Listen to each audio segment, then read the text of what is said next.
আগামী 20 তারিখ বেলা 2:30 থেকে শিয়ালদা স্টেশনে জমায়েতের কথা বলছি। আসুন আপনারা যাদের নাম বাদ গিয়েছে বা যারা শুভবুদ্ধি সম্পন্ন মানুষ, নির্বাচন কমিশনের অফিস, সিও অফিস পর্যন্ত যাব, হবে তো আন্দোলন।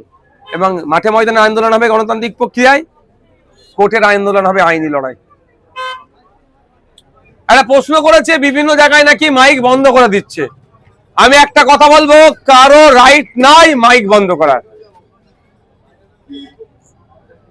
সাউন্ড পলিউশন, শব্দ দূষণের মাত্রা বিভিন্ন জায়গাতে, কমার্শিয়াল এরিয়া আছে, ইন্ডাস্ট্রিয়াল এরিয়া আছে, সাইলেন্স জোন আছে, 4টে জোনে ভাগ করা আছে।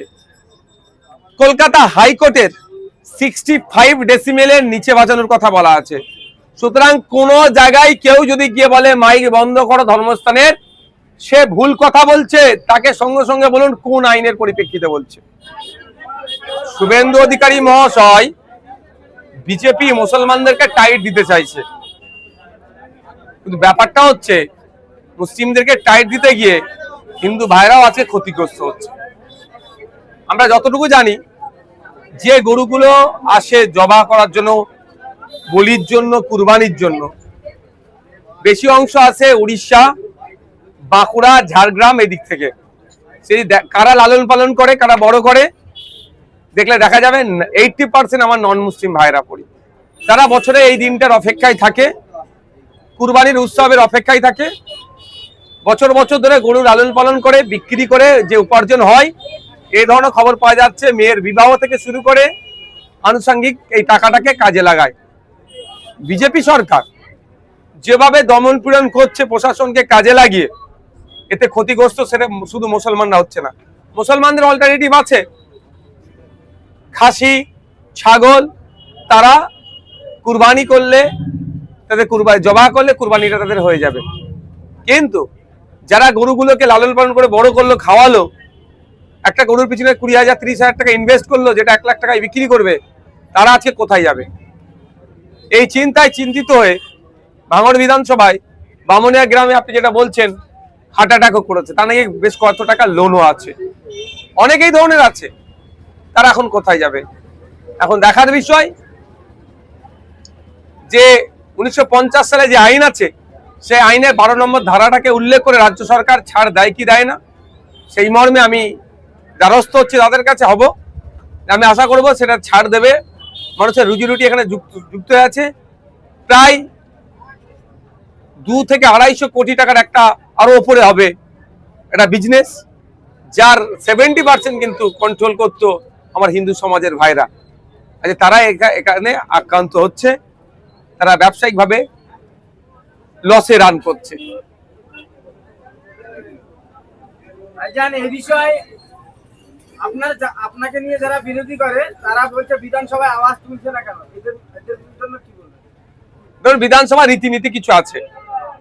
যেদিন বিধানসভায় এগ্রিকালচার নিয়ে আলোচনার টাইম দেওয়া থাকবে, সেদিন নিশ্চিতভাবে লেদার কমপ্লেক্সের শ্রমিকদের নিয়ে আলোচনা করা যায় না, সেদিন এগ্রিকালচারে আলোচনা করতে হবে। যেদিনকে স্কুল এডুকেশন বা হায়ার এডুকেশনের উপর আলোচনার ডেট থাকবে, সেই দিনকে আমি মৎস্য চাষীদের নিয়ে আলোচনা করা যায় না। বিধানসভা শুরু হলো কবে? একদিন হলো শপথ, দ্বিতীয় দিন হলো স্পিকার নির্বাচনের ধন্যবাদ জ্ঞাপন। তাও স্পিকার নির্বাচনের ধন্যবাদ জ্ঞাপনে ধর্মের স্থান আক্রান্ত হচ্ছে, সে কথা বলেছি। আগের মাস, সামনে মাসের সম্ভবত 18 তারিখ থেকে শুরু হবে বিধানসভা, তখন আমার পারফরমেন্স দেখতে পাবেন। আর সব থেকে বড় কথা হচ্ছে লাইভ চলবে। আমার তো বিশাল সুবিধা হয়েছে, কার কতটা অসুবিধা হলো জানি না, আমার বিশাল সুবিধা হলো। আমি বিধানসভার মধ্যে গিয়ে কি বলি ভাঙড়ের মানুষের কথা, রাজ্যের মানুষের কথা, আর তাহলে এটা ডাইরেক্ট ভাঙড়ের মানুষ দেখবে, রাজ্যের মানুষ দেখবে। যারা সমালোচক আমাকে নিয়ে সমালোচনা করছে, তাদের সমালোচনা করে যদি সংসার চলে, একটু বেশি করে সমালোচনা করুক। এই যে একের পর এক যে আইন, নতুন আইন আনছে, তাতে করে সাধারণ মানুষের যে সমস্যাগুলো বাড়ছে, এটা নিয়ে কি বলবেন? নতুন আইন কোনগুলো বলুন? আমি একটু ভাই স্পষ্টবাদী, মুখ কাটা ছেলে, ভুলকে ভুল, ভুলকে ভুল, ঠিককে ঠিক বলবো। বলুন কোনটা নতুন আইন আছে? 14 বছরের নিচে গরু কুরবানি দেওয়া যাবে না। এটা কবেকারের আইন জানেন?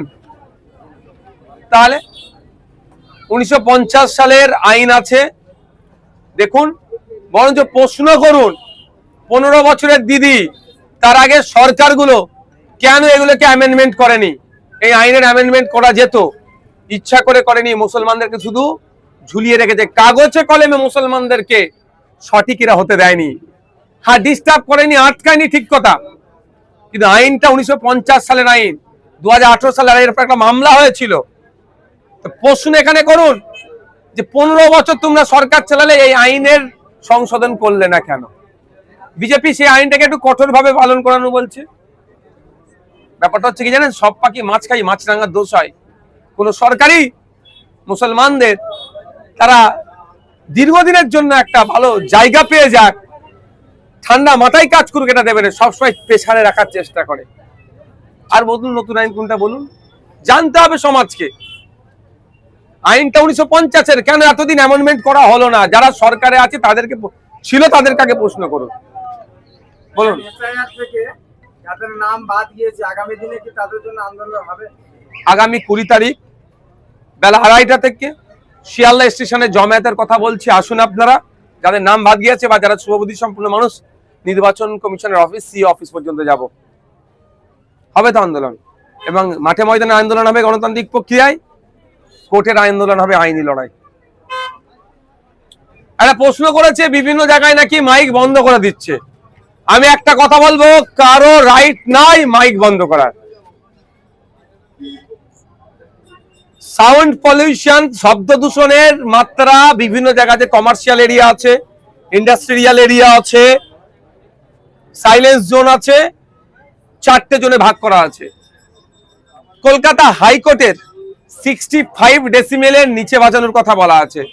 সুতরাং কোন জায়গায় কেউ যদি গিয়ে বলে মাইক বন্ধ করো ধর্মস্থানের, সে ভুল কথা বলছে, তাকে সঙ্গে সঙ্গে বলুন কোন আইনের পরিপ্রেক্ষিতে বলছে। হ্যাঁ, যদি বলে 65 ডেসিমেলের নিচে রাখো, ঠিক কথা তিনি বলছেন। সুতরাং আর একটা কথায় অহেতুক আতঙ্কিত হয়ে আমার ফোনে প্রচুর ফোন এসছে, অমুক গ্রামের নাকি মাইক নামিয়ে দিয়েছে, তমুক পাড়ার নামিয়ে দিয়েছে। আমি অনুরোধ করছি, এইটা আতঙ্ক ছড়ানো হচ্ছে। আপনি নিজে গিয়ে দেখুন তো সেই পাড়ায় মাইক নামিয়েছে কি নামাইনে। ওই গ্রামে আপনি জানতো, কার কথা শুনে আপনি ফোন করছেন আমাকে, কাউকে ফোন করতে আতঙ্কিত হবেন কেন? শুনেন, দেশ চলবে, রাজ্য চলবে কারো কথাই নয়, সংবিধানের কথাই, আইনের কথাই। আইন সেখানে বলা হচ্ছে কি 65 ডেসিমেলের নিচে, 65 ডেসিমেলের উপরে উঠলে সাউন্ড দূষণ হবে। আমরা সাউন্ড দূষণের পক্ষপাতী নয়। আর মসজিদের মাইকের আজান আমি যদি বলেন 65 এর নিচে থাকে। বলছি ভাইজান, আজকে আমরা গ্রাউন্ড রিপোর্ট করলাম, সেখানে দেখলাম যে আপনারই বিধানসভার চালতেবেড়িয়া অঞ্চলের বামুনিয়াতে হিন্দু গরু ব্যবসায়ীরা তারা রীতিমতো ক্ষতিগ্রস্ত হচ্ছে তো, আক্রান্ত, এবং তারা বারবার অনুরোধ করছে সরকারের কাছে যে এই যে পশু বলি দেওয়ার ব্যাপারে যে সরকার নিয়ম করেছে, সেই নিয়ম শিথিলতা এনে কুরবানি করতে দেওয়া হোক, না হলে তাদের গরু বিক্রি না হলে তাদের ভিটে মাটি সব হারা হবে, তারা প্রচুর টাকা দেন। শুধু আমাদের ভাঙড় বামুনিয়া গ্রামের ব্যবসায়ী নয়, ব্যবসায়ীদের যদি ধর্মীয় পরিচয় দেখেন তারা হিন্দু। আমি আপনাকে বলছি, এই গরু ব্যবসার সাথে 70% সরাসরি যুক্ত আমার হিন্দু সমাজের মানুষরা, যারা গরুটাকে লালন পালন করে বড় করছে, যারা মেন উৎপাদন করছে, তারা 70%-এর অধিক। ম্যাক্সিমাম গরু কোথা থেকে আসে জানেন? ঝাড়গ্রাম, আমরা যতটুকু যেগুলো জানি, বাঁকুড়া, পুরুলিয়া, ওদিকে উড়িষ্যা। যদি জনসংখ্যার অনুপাত দেখেন, ওখানে মুসলিম, ওখানে পার্সেন্টেজ কত, কোনো জায়গায় 5, 7, 10 এইরকম। কারা উৎপাদন করছে? আমার হিন্দু সমাজের মানুষেরা, তারা আজকে ক্ষতিগ্রস্ত হচ্ছে। এই যে একটা ইন্ডাস্ট্রি, এই ইন্ডাস্ট্রির হেভি ক্ষতিগ্রস্ত হবে আমার হিন্দু সমাজের মানুষেরা। তারা আজকে আতঙ্কিত। লোন নিয়ে তারা গরু নিয়ে এসেছিল বাঁকুড়া থেকে, লোন নিয়ে আপনার গরুর খাবার টাবার জোগাড় করেছিল, আজকে যাবে কোথায়?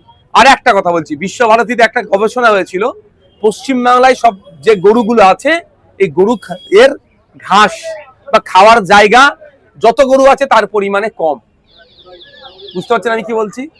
তাহলে এই এত যদি গরু থাকে, তাহলে গরু না খেতে পেয়ে ক্ষতিগ্রস্ত হবে।